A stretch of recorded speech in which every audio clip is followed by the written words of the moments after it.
শুনলাম বাংলাদেশের ইমন পাগলা নাকি 297 বার কান ধরা উঠবো, সে চ্যালেঞ্জ পূরণ করেছে। তো চলো দেখে আসি একবার সে কিভাবে চ্যালেঞ্জটা পূরণ করলো। অবশেষে আমি চ্যালেঞ্জ করছিলাম ইন্ডিয়া যদি নিউজিল্যান্ডকে হারাতে পারে তাহলে আমি 297 বার কান ধরে উঠবস করবো। এটা ছিল আমার পাবলিক চ্যালেঞ্জ। 1 2 3 কথা বিজয় তোমার মাফ করে দিয়েছি। রোজা রাখি অনেক কষ্ট করছি ভাই। ইন্ডিয়ার সাথে পাঙ্গা নেওয়া মানে কঠিন ধরা খেয়ে যাওয়া, ঠিক আছে। রোজা রাখি 297 বার চ্যালেঞ্জটা পূর্ণ করা আমার জন্য অনেক কঠিন ব্যাপার। ইন্ডিয়ার সঙ্গে চ্যালেঞ্জ করার আগে একবার 10 বার ভেবে নিস, ঠিক আছে। এটা হচ্ছে ইন্ডিয়া, ঠিক আছে, চ্যাম্পিয়ন ইন্ডিয়া। 2025 সালে চ্যাম্পিয়ন্স ট্রফির চ্যাম্পিয়ন হচ্ছে ইন্ডিয়া।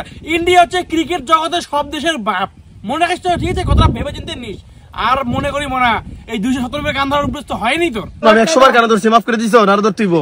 আর মনে করি মনে এই 297 বার কান ধরার অভ্যস্ত হয়নি তোর। হ্যাঁ, আমি বলেছি লাইভে এসে ওই একটা ভিডিও স্কিপ করে করে করে তাও তো তুই 297 বার করতে পারিসনি, তাও তো তুই 297 বার করতে পারিসনি। আর তুই বলছিস ক্ষমা চাচ্ছিস। কথা বিজয় তোমার মাফ করে দিয়েছি। রোজা রাখি অনেক কষ্ট করছি ভাই। হ্যাঁ ক্ষমা, এই ক্ষমা তোকে কোনোদিনও করবো না। কারণ খেলার আগে বহুত বড় বড় বাতালে মারছিলি। খেলার আগে মনে ছিল না যখন খেলা শুরু হয় তার আগে অনেক কিছু বলেছিস যে আমরা চ্যাম্পিয়ন্স ট্রফি জিতবো ভারতকে হারিয়ে, তারপরে পাকিস্তান হারিয়ে দিবে ভারতকে, মানে সবকিছু শুধু ভারতের খিলেপে বলেছিস তুই। তাহলে সে কথাটা তো মনে ছিল নাকি? সেহেতু সে কথাগুলো যেহেতু তোর মনে ছিল সেহেতু তোর তোকে চ্যালেঞ্জ পূরণ করতেই হবে। হ্যাঁ, এই 100 বারে কাম বাজে নাই, বলেছিলি এই 100 বারে কাম বাজে নাই, তোকে পুরোপুরি 297 বারেই কান ধরে উঠবস করতে হবে। একটু সময় নিয়ে কর, যেহেতু তোমাদের ওই কি রোজার মাস চলছে, একটু ছাড় দিলাম তোকে, ঠিক আছে। সময় নিয়ে কর, কিন্তু তোকে 297 বারেই কান ধরে উঠবস করতেই হবে।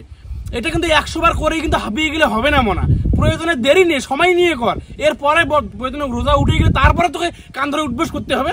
কিন্তু তোকে 297 বার, হ্যাঁ এই মোটা বিজয় বলছে ভারত থেকে, তোকে 297 বারেই কিন্তু কান ধরে উঠবস করতেই হবে। এটাই তো শাস্তি। কারণ তুই পাঙ্গা নিয়েছিস না, তুই না বলেছিস যে মনে এক কথার মানুষ, যেটা করে দেখায় সেটাই করে, কোনো অবশ্যই দাদা নাকি এক কথার মানুষ। তো এটা কি হলো? 297 বার কান ধরা উঠবসের কথা বলে তুই 100 বার করে গেলি, এটা কি হয়ে গেল নাকি? না, তোকে 297 বারই করতে হবে। কারণ পাঙ্গা নেওয়ার সময় মনে ছিল না। আমি কিন্তু বারবার কথা বলছি, তখন হচ্ছে একে মনে করে দিচ্ছি যে 297 বার কান ধরে কথা বল উঠবস করার কথা বলেছিল। হ্যাঁ, ও 297 বার, কিন্তু তোকে সেটাই করতে হবে, ঠিক আছে। আর তুই যেটাই কর, ক্ষমা চা বা ভিক্ষে কর, যেটাই কর এই কর, মানে আমার কাছে ভাই যেটাই কর, আমি তোকে ক্ষমা করবো না। আমি কিন্তু তোকে ক্ষমা করবো না। তোকে 297 বারে তোকে কান ধরে উঠবস করতে হবে। কিন্তু তুই সেটা তার জন্য, যেহেতু তোমাদের রমজান মাস চলছে, সেহেতু তুই সময় পাবি। তুই সময় নিয়ে কর, কিন্তু তোকে করতে হবে কান ধরে উঠবস। আমি এই কথা বারবার বলে দিচ্ছি, ক্ষমা তোকে আমি করতে পারবো না। আমরা মাফ করছি, ইন্ডিয়ার মানুষ মাফ করছি নি। তোমার মাফ করে দাও ইন্ডিয়াবাসী। আমি এই চ্যালেঞ্জটা ফুল কমপ্লিট করতে পারলাম না, এবং আমাদের ভারতের লোক তোকে ক্ষমা করতে পারবে না। আর যদি ওই যে তোর আপুরা কি বললো এখনই, যদি মাফ না করতে চান, আমি ওরা দৌড়ে ইন্ডিয়ার বর্ডারের দাঁড়িয়ে দিয়া ইচ্ছা রকম দিবেন ইচ্ছা। হ্যাঁ, ওকে আমাদের ভারতেই পাঠিয়ে দাও। কারণ ওর চিকিৎসা মানে বাংলাদেশে হচ্ছে না, তোমরা আমাদের ভারতেই পাঠিয়ে দাও। এই মালটাকে সাইজ কিভাবে করতে হয় পুরো মানে বাসজার পেছনে দিয়ে, বাসজার যদি একবার হুকাই দিতে পারি না, ওর সবকিছু মানে পাগলামি সবকিছু বের হয়ে যাবে।